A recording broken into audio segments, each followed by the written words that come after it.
ചിലരാണെങ്കിൽ തനിയെ പോയിരുന്ന് വർത്തമാനം പറയുന്നത് കണ്ടിട്ടില്ലേ? ആരും അവരെ കേൾക്കുവാനും ആരും അവരോട് സംസാരിക്കാനും ഇല്ലാത്തത് കൊണ്ടാകാം അവരങ്ങനെ ചെയ്യുന്നത്. ചിലരാണെങ്കിൽ മുഷിഞ്ഞ വസ്ത്രം ധരിച്ചുകൊണ്ട് നടക്കുന്നത്. ആരും അവരെ ശ്രദ്ധിക്കാനില്ലാത്തത് കൊണ്ടാകാമെന്നേ അവരങ്ങനെ ചെയ്യുന്നത്. ചിലരാണെങ്കിൽ എപ്പോഴും ചിരിച്ചോണ്ടാണ് നടക്കുന്നത്. അവർക്ക് സന്തോഷമുണ്ടെന്ന് വിചാരിച്ചിട്ടാണ്. അല്ല, കരഞ്ഞിട്ടൊന്നും ഒരു കാര്യവുമില്ലെന്ന് വിചാരിച്ചിട്ടായിരിക്കാം ഒരുപക്ഷെ അവരങ്ങനെ നടക്കുന്നത്. ചിലരെ കാണാൻ നമുക്ക് എപ്പോഴും അലഞ്ഞു നടക്കുന്നതായിട്ട്. അവർക്ക് ഒരു ജോലിയും കിട്ടാത്തതുകൊണ്ടാകാമെന്നേ.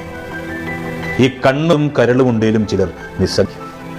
ഒന്ന് കേൾക്കുവാൻ ആളുണ്ടായാൽ, ആരെങ്കിലും ഒന്ന് ശ്രദ്ധിച്ചെങ്കിൽ, കണ്ണുനീരൊക്കെ ഒന്ന് തിരുമെങ്കിൽ ജീവിതത്തിന് നിറവും സൗന്ദര്യവുമൊക്കെ വരുമെന്ന് ചിലരെങ്കിലും വിശ്വസിക്കും.